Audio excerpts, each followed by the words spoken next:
15. jaanuari sõnum tuleb sinu juurde küsimusena, kas sa oled liiga mugav, et sa ei pane tähele, mida sulle pakutakse.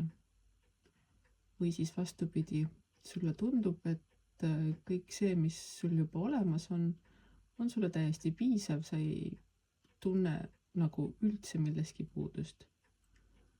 Samas ära jää sellesse mugavusse, vaata ümberringi, sulle tõenäoliselt pakutakse selliseid võimalusi, millest sa isegi unistada ei oska.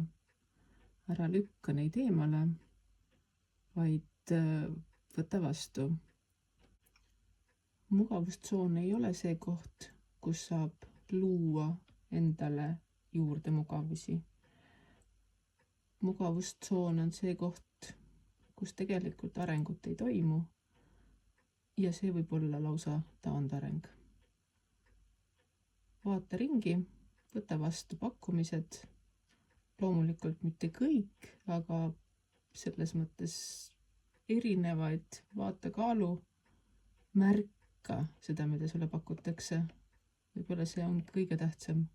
Ära jää oma mugavustsooni kinni, vaata ümber, mis toimub.